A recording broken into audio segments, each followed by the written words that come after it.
She signed the divorce papers without saying a word, not because she agreed, but because she already knew. At that moment, it looked like a quiet ending. No fight, no tears, no drama. But that silence was not weakness. It was preparation. Because what Kelechi didn't know was that the woman he just erased from his life was about to become the one person who could destroy everything he built. But wait, here's the shocking part. He didn't even tell her about the divorce himself. She found out before the papers ever reached her, and still, she signed. Why? Because what she had planned next, no one saw coming. Zara Adeyemi was not loud. She didn't need to be. In a city like London, where power moved quietly behind glass buildings and closed doors, Zara understood something most people didn't. Real influence didn't shout. It moved in silence. Every morning, she woke up before sunrise, not because she had to, but because she liked control. She liked knowing she was ahead of the traffic, ahead of the meetings, ahead of the expectations people placed on her. Her life looked simple from the outside. Neat apartment in Canary Wharf. Clean wardrobe, mostly black, white, and calm tones. Minimal jewelry, always composed. But behind that calm, Zara was the backbone of something much bigger. Kelechi Nwankwo's empire. He was the face, the name people feared in boardrooms, the man who closed billion-dollar oil deals without blinking. But Zara, she was the one who made those deals possible. She understood numbers better than emotions. And maybe that was her flaw, because while she was building systems, fixing problems, and protecting his business, she wasn't paying attention to something else. Him. Kelechi had changed. Not suddenly.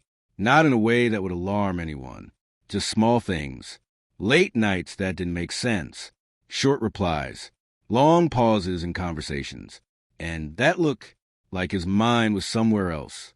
But Zara, she always said the same thing. I'll ask him later. I'll deal with it later. I'll call him back later. That was her pattern. Delay. Not because she didn't care, but because she believed everything could be fixed with time. But there was something she didn't know. Something already moving quietly behind her back. And it wasn't business. It was personal. Very personal. One evening, she sat across from Kelechi at dinner. Same table they had used for years. Same silence. But this time it felt different. Heavy, uncomfortable, like something was sitting between them, waiting. Kelechi barely looked at her. His phone lit up twice.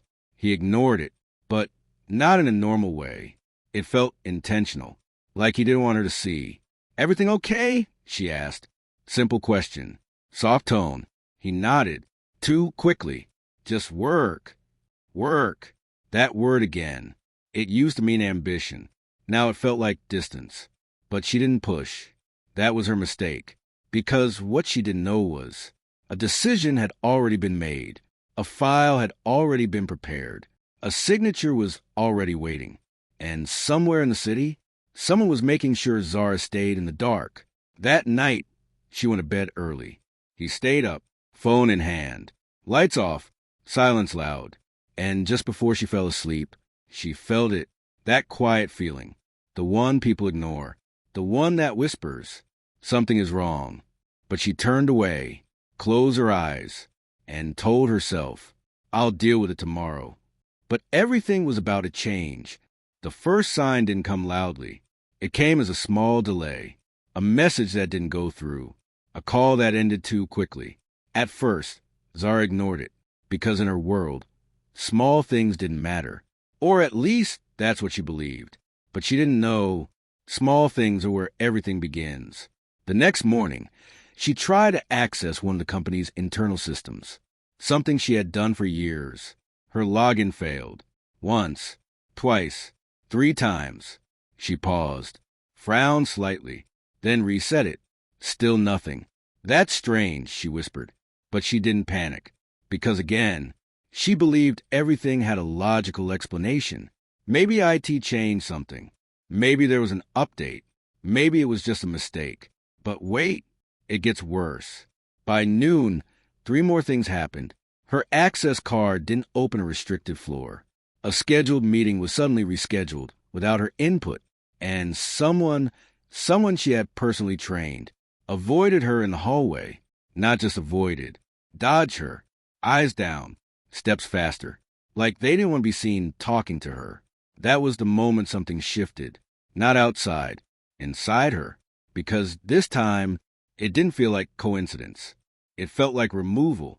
Quiet, calculated, intentional. But she didn't react.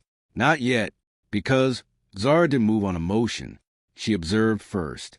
Always, that was her strength. And sometimes, her weakness. The phone rang later that evening. Unknown number. She stared at it. It rang again. And again. Time pressure. Something about it felt urgent. But she hesitated. Just for a second. Then it stopped. This was a mistake. She didn't know it yet. But that call was important. Very important. The next day, things got worse. Her name was missing from an internal report. A report she personally built. Her name, gone. Replaced. Cleanly. No explanation. No conversation. Just erased. Like she was never there. Her chest tightened slightly. Not panic, but awareness. That quiet voice returned. Stronger this time. Something is wrong. But she still didn't confront Kelechi. Not yet, because a part of her was still hoping she was wrong. That hope? It was dangerous. Because while she was hoping, things were moving faster behind her. And then came a message. Short, cold, straight. Please review attached document. No greeting. No context. Just that. She opened it. Scrolled once. Then stopped. Her eyes fixed on one line. Divorce agreement. Silence. No sound. No reaction. Just stillness. And then she exhaled. Slowly. Not shocked. Not broken. Just quiet. Because deep down, she had already felt it coming. But this was different. This was planned. Structured. Official. And the worst part? It didn't come from him. Not Kelechi. Not her husband. A lawyer. Third party. Distance. Cold. Professional. That was the moment everything started falling apart. She didn't cry. That's what made it unsettling. Anyone else would have reacted. Called him. Shouted. Demanded answers. But Zara? She leaned back in her chair. Closed the document. Opened it again. Read every line.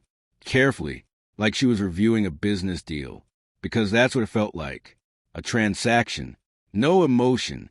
No explanation. Just terms. Assets. Separation. Signatures. But she noticed something. Something small. Something most people would miss. The date. It wasn't recent. It had been prepared weeks ago. Weeks. That meant, while they were sitting together, eating, talking, sleeping in the same space, he already knew. He had already decided. And said nothing. That was the part that hurt. Not the divorce. The silence. The deception. The timing. But she didn't react. Instead, she picked up her phone. Scrolled through her messages. Then stopped. There it was. That unknown number. The one she ignored. She stared at it. Something clicked. She dialed back. It rang. Once.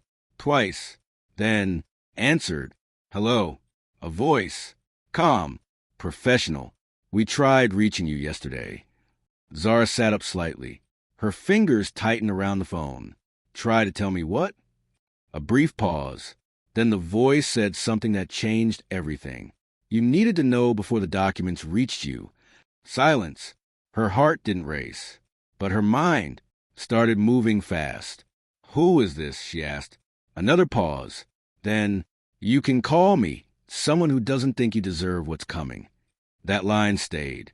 Because it meant one thing. There was more. More than just a divorce. More than just distance. More than just betrayal. And then, the voice continued. There are things in that document that don't belong there. Zara's eyes narrowed. What things? But the line went quiet. Then, click. Call ended. Silence. And then, she saw it. Not clearly. Not fully. But enough. A pattern. A setup. A move. And she realized this wasn't just a divorce. This was something else. Something deeper. Something intentional. But that wasn't even the worst part. Zara didn't move immediately. She stayed, seated, phone still in her hand. Because now, it was no longer about emotion. It was about understanding. Slowly, she reopened the document. This time not as a wife, but as a strategist. Line by line, word by word. She read everything again. And then she saw it. A clause, buried deep, easy to miss. Transfer of shared operational interests. Her brows tightened. Shared? No, those weren't shared. Those were structures she created, frameworks she built, systems she designed from scratch. Quietly, her name had been removed and replaced. But wait, it gets worse. Another clause, authority reassignment. Not just removing her, but transferring her influence to someone else, someone unnamed. That was not a mistake. That was deliberate. Her breathing slowed, controlled, measured, because now she understood the real plan. This wasn't about ending a marriage. This was about taking everything she helped build and locking her out completely. This was a mistake.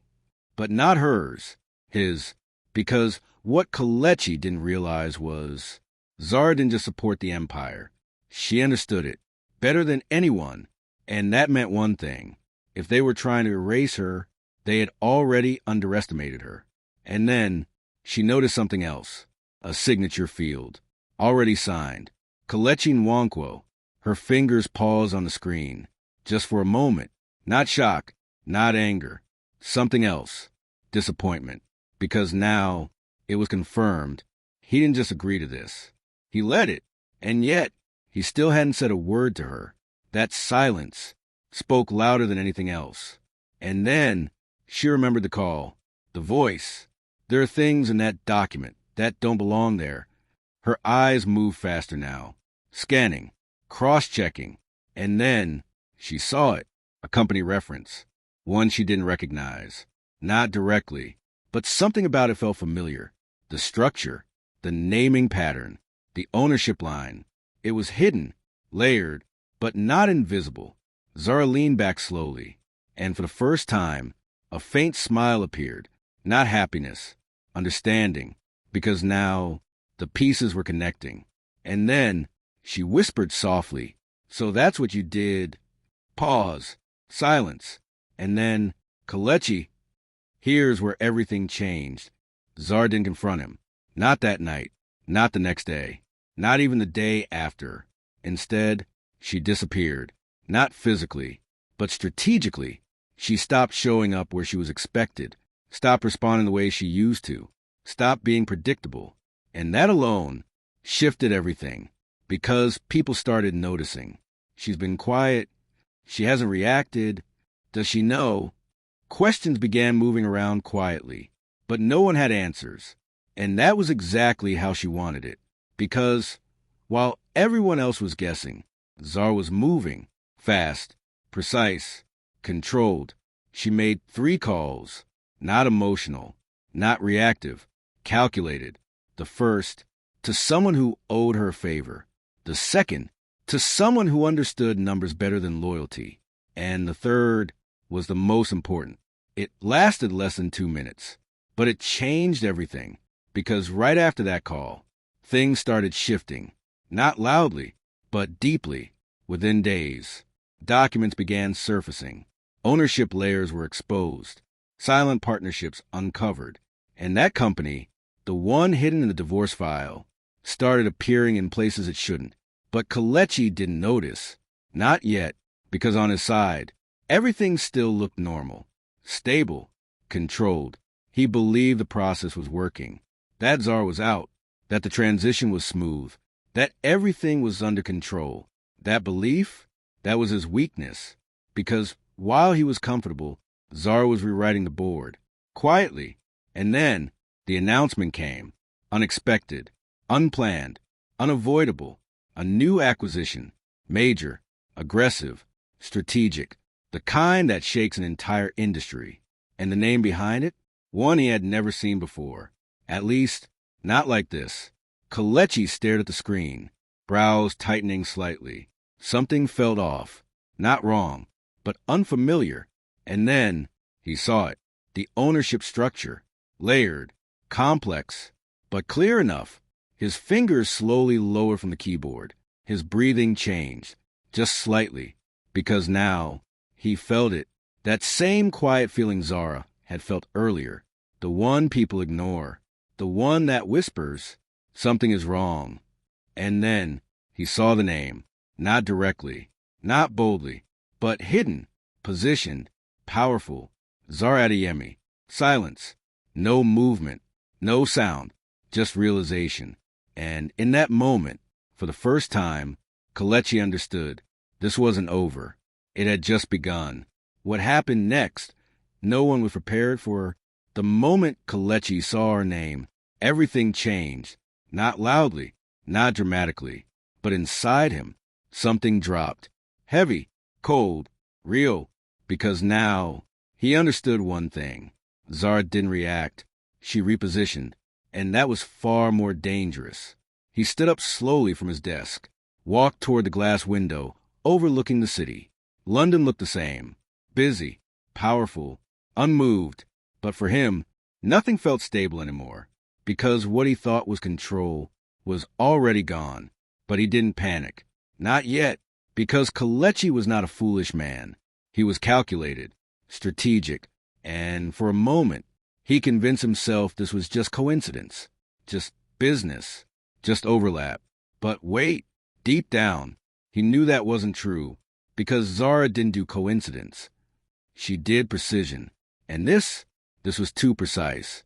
He turned back, walked to his desk, opened the file again, scrolled faster this time, searching, comparing, connecting, and then he saw it clearly.